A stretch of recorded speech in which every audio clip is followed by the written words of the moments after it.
Hello everyone, Jolene here from Bookworm Adventure Girl. Welcome back. I hope that you are all well.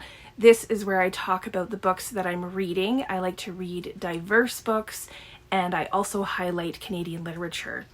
If you are new, thanks so much for checking out my channel. Please hit subscribe and stick around. Today I am going to be doing a bit of a throwback to all of the books that I read in 2023.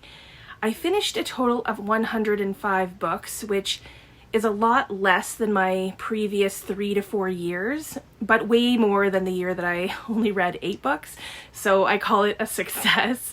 Today I am going to share my top 15 fiction books. These books are from the books that I've read and not necessarily books published in 2023. And I'm going to talk about them from least enjoyed to most enjoyed, which is kind of strange because I have given all of these books 5 stars, so none of them are bad in any way. It's really splitting hairs, and on another day I may even put these in a different order. 2 authors made the list twice, and that's a first as well. I've only had one other time when an author made the list twice, and that was I think it was in 2021. Okay, so let's get started. I'm not going to go into great detail since I've talked about all of these books in wrap-up videos and other videos. So at number 15 is 7 Days in June by Tia Williams. Leo Bancroft had recommended this book. Thank you, Leo. The story is about 2 writers who write different genres, and I think I've said before that in that way it had beach read vibes, the book by Emily Henry. So these 2 writers have reconnected, and they have 7 days to see if they want to give their relationship a second chance. My favorite character was Eva's daughter. The story does deal with really serious stuff, but it still manages to have a feel-good vibe. And Tia Williams has a new book coming out called A Love Song for Ricky Wilde. It's coming out sometime in 2024, so I might have to check that out. Number 14 is Finlay Donovan is Killing It by Elle Cosimano. This is the first in the Finlay Donovan series, and I thought that it was a clever and fun first book. Finlay Donovan is a writer and a mother and has recently separated from her husband. And while she's talking with her publisher about her latest book, they're in a restaurant, someone overhears their conversation and thinks that Finlay is a hitman or a hitwoman, and they offer to pay her to kill their husband. So Finlay is behind on her payments and begins to actually investigate the husband. So this is good if you like humor and mystery and a female lead. It's similar to, I think I said before that it was similar to the Stephanie Plum series in that way. Unfortunately, as I've continued the series, I haven't found that it holds up to the first book, but I would say that the first one is definitely worth a read. At number 13, and in many ways, this could easily be in the top 10, this is The Book of Night Women by Marlon James. I read this as a buddy read with Gemma from Gem of Books. We had a great discussion about this. This is historical fiction, 18th century Jamaica. The writing is incredible. The characters are so real. It's a coming of age story following Lilith, a young girl living on a plantation, and I loved her spunk. I was most intrigued by the character of Homer. This story is really dark. There are some really difficult scenes to read, and the writing is so good that you feel like you are right in the scene. So when it gets intense, you feel every bit of that intensity. Gemma and I are hoping to read his other book, A Brief History of 7 Killings, so we will see if we can get to that. It's another huge book to try and get to this year, but I think it will be really good. So at number 12, we're going from this really intense book to a rom-com, and it's Life's Too Short by Amy Jiminez. This is the third book in the Friend Zone trilogy, which surprisingly, I have been loving this series. Not surprising because of the author or book, but I don't tend to get along with series, and this one definitely worked for me. I think it's because in some ways the books can be read as standalones. This was my favorite of the trilogy, which is also rare. It's a friends to lovers story, and it's super funny. Vanessa and Adrian are neighbors in an apartment building, and they become intertwined in each other's life. It's another feel-good story too, which is, maybe something that I need to maybe read more of. In at number 11 is the first book that I read in 23. It's called When We Were Vikings. It's by Andrew David MacDonald, who's a Canadian author. I loved the main character. Her name is Zelda. She's 21 years old, and she has fetal alcohol syndrome.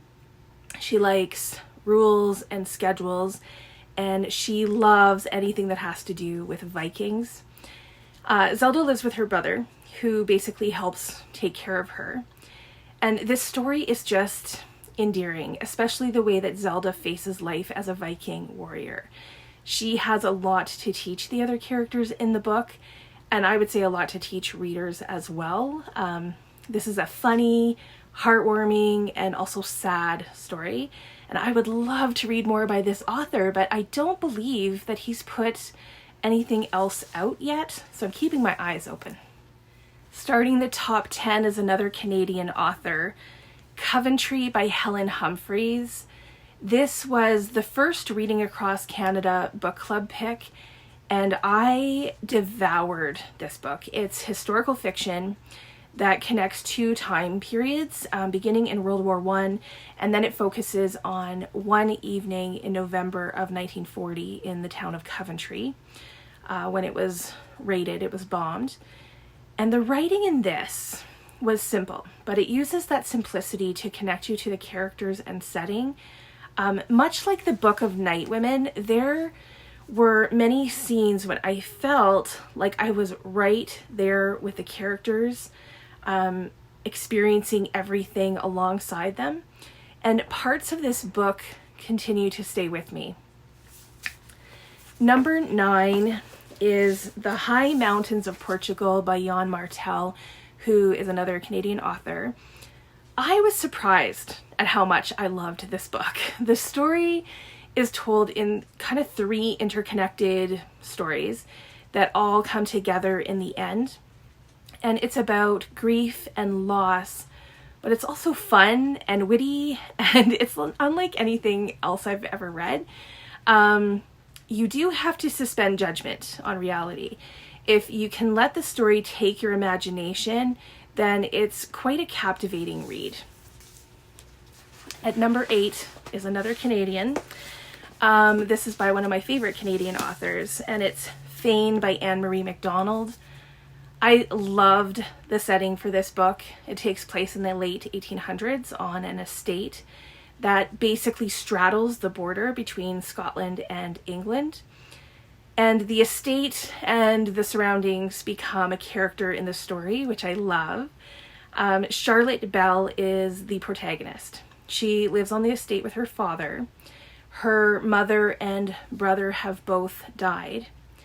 And Charlotte is very bright and very curious. And her father seems to take pride in her intelligence. But as Charlotte gets older, she begins to question things and starts to figure out the secrets that have been kept from her.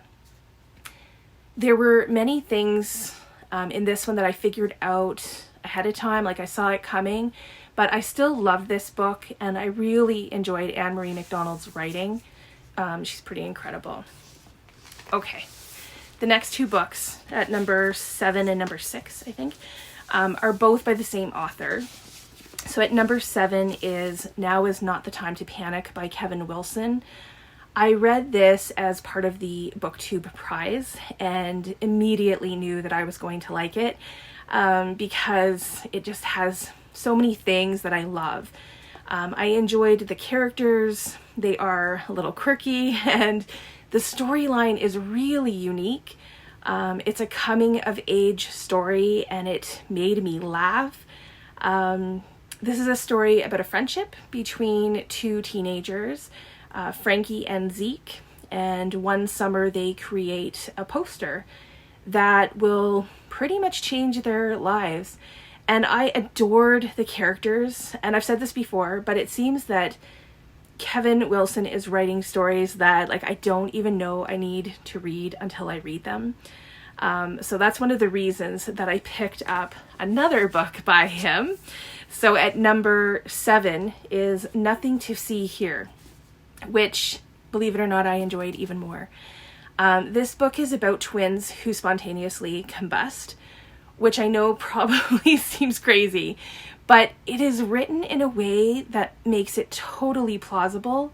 Lillian, who was a high school friend of the twins' mother, comes to help with the children. And she has an interesting connection to them. Everyone else is scared of the children because they catch on fire. But Lillian, for some reason, begins to understand them and care for them in a way that no one else ever has.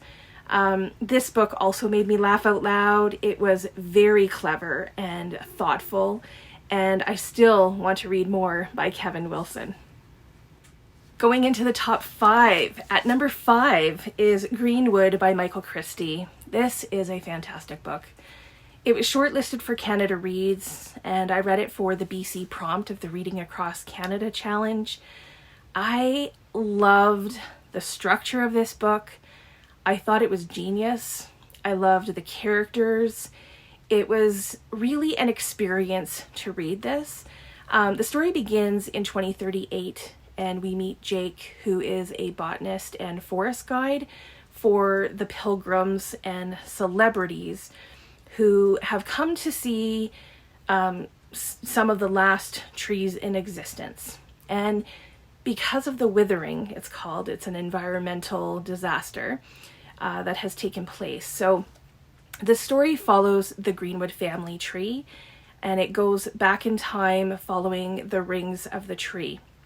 So we go back to 2008, 1974, 1934, and 1908, when we learn how the tree took root.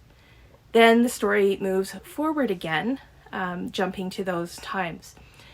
My favorite character is Everett Greenwood. He definitely has a special place in my heart. This was such a unique way to bring in themes about the environment and climate change. And I also thought that it was an interesting way to tell a multi-generational story. And I hope to read more by Michael Christie this year.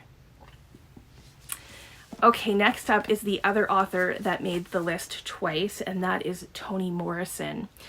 At number 4 is her debut novel, The Bluest Eye. My friend AJ from AJ Dunn Reads and Writes and I were reading all of Toni Morrison's novels in 2023 with a series called Tuesdays with Toni. And I think AJ has read them all. And I still have 4 more to read, and I have to catch up with those videos. I still have plans to do that. So 2 of her books that stood out for me last year made this list. So The Bluest Eye was a phenomenal read, the idea being that whiteness is beautiful.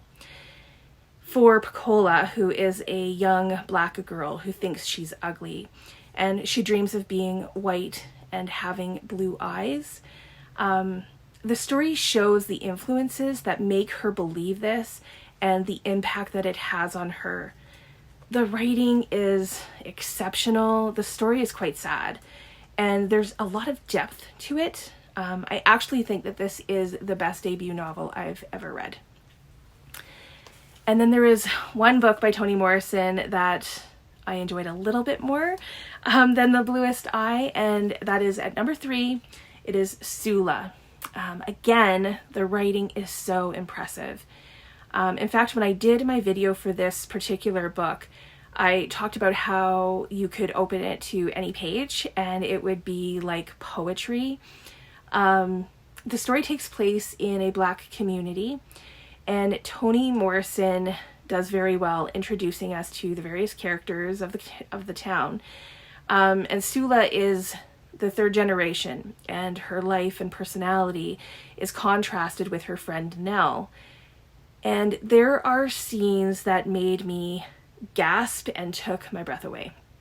Morrison builds up a story with the idea that good and evil is not always black and white, and I love how that was done in this book. Okay, the final two. At number 2, I have My Sister's Keeper by Jodi Picoult. The book is better than the movie on this one, in my opinion. This is about a family with a sick child. Kate has leukemia, and her parents have another child in hopes to use the child as a bone marrow match for Kate. They have Anna, and Anna's life revolves around Kate and her illness, and eventually Anna seeks out a lawyer for medical emancipation. And I thought the story was told in a brilliant way. It alternates between the different perspectives of the family members and the lawyer, who I also really enjoyed in this book. This made the story more well-rounded, I think, and gave a more layered understanding of the family dynamics. There's a lot of tension that I thought were written really well. The tension was between like the parents. There's ethical tensions. There's tension between the parents and the siblings, and how each sibling experiences something a little bit different. It all felt very real. The characters felt real, and the story felt real. My emotions were all over the place with this one, from empathy to anger. The story makes you think, and I love that in a book. Plus the ending is one that I won't forget. And then that brings us to my number 1 book of 2023. And if you've been around for a while, then you probably won't be surprised by the one that I chose. And it is A Little Life by Hanya Yanigahara.